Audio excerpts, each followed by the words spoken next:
Les rumeurs mortelles s'arrosent au vin rouge.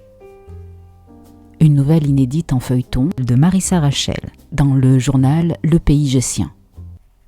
Épisode 3. Alerte au bar. Louise, le pas volontaire et le cœur rempli de rancœur, avance vers le petit bar du village.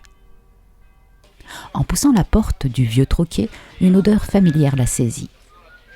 Une odeur d'enfance, de ces bars où sa mère l'a traînée, ivre et désespérée, avant de s'effondrer sur un comptoir et de laisser parler la colère.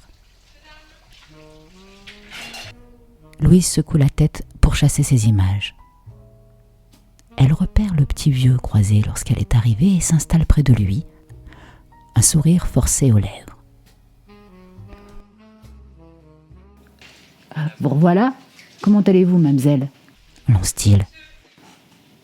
Bah alors, Hugues, tu la connais d'où, cette souris ? Chuchote Nini.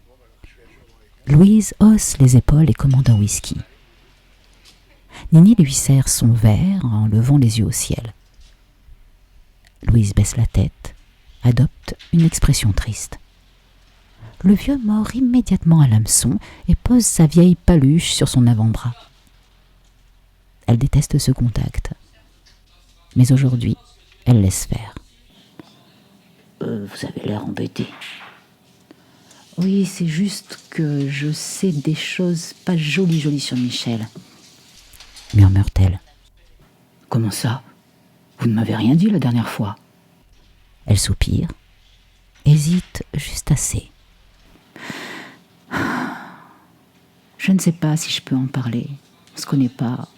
Mais c'est tellement dramatique. Alors mon petit, dites toujours. Ça restera entre nous. Assure le vieux. Louise incline la tête, la voix tremblante. Quand j'ai su que ce malade vivait ici, et quand j'ai appris qu'il logeait chez une vieille dame, ça m'a retourné l'estomac.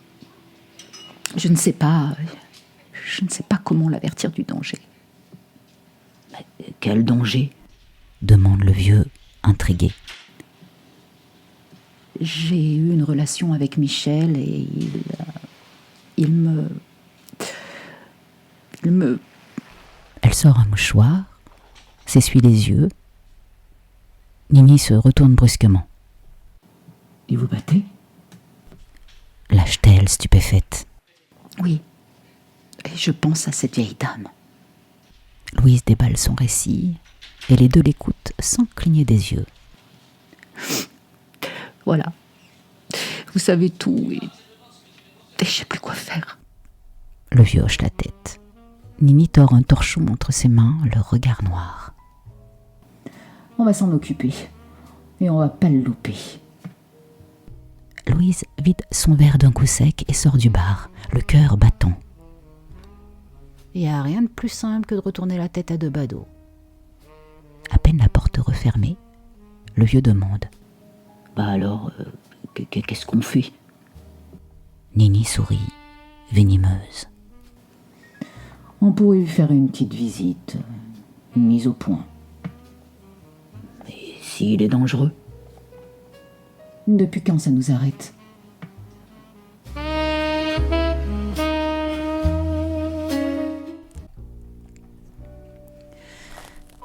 La vieille képi marche, le dos voûté dans les rues du village.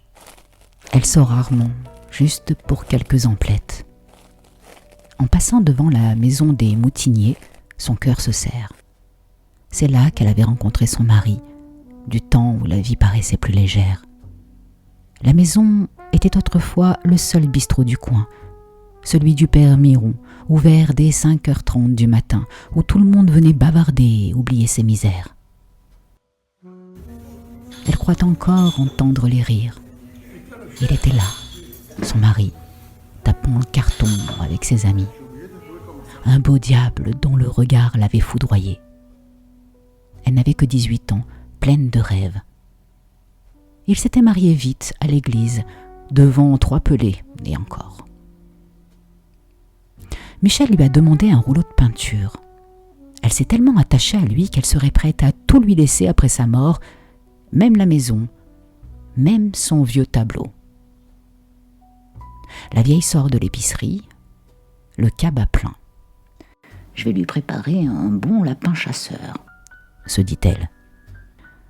Le vieux Hugues est assis sur un banc.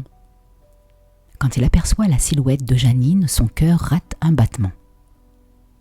Il a toujours eu un faible pour elle, toujours trop timide pour lui dire quoi que ce soit. Il se passe une main dans les cheveux en la regardant boiter vers lui, toujours belle à sa façon. Elle arrive à sa hauteur. « Bonjour Jeannine, comment va la vie ?»« Plutôt bien, et toi le vieux ?»« Ça va. Et avec Michel ?» demande-t-il, la colère au bord de la voix. « Cet homme est formidable. Mon jardin revit. Ma maison sera bientôt propre comme un sous-neuf. Actuellement, il attaque la rénovation de ma cuisine. » Hugues trifouille son mouchoir. Jeannine dévisage. On dirait que t'as un truc qui te chiffonne. Tu devrais te méfier, dit-il sans la regarder. Quoi ? Fais attention, c'est tout. On entend de drôles d'histoires. Ici, ce n'est que ragot et méchanceté. Je n'écouterai jamais vos concons, et tu le sais bien. Là, c'est différent. Ça vient d'une jeune femme venue de Paris pour t'avertir que Michel est violent. N'importe quoi, sûrement une femme jalouse. Le ciel s'assombrit.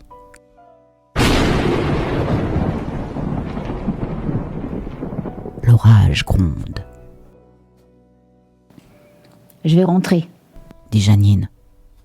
Je voulais juste t'avertir avant qu'il arrive un malheur. Elle soupire.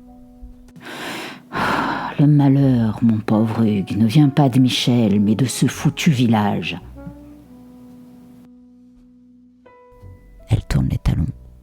Son cabas lourd pend à son bras, mais elle avance d'un pas sûr. Hugues la regarde s'éloigner. Pourrait-elle vraiment se faire manipuler ? Il en doute. Peut-être que la Parisienne a menti. Peut-être que Jeannine a raison. Pour Jeannine, Michel est un cadeau du ciel et rien ni personne ne la fera changer d'avis. Elle marche vers sa vieille 4L, le cœur battant. Elle se demande si elle doit parler à Michel de ce qui se trame dans le village.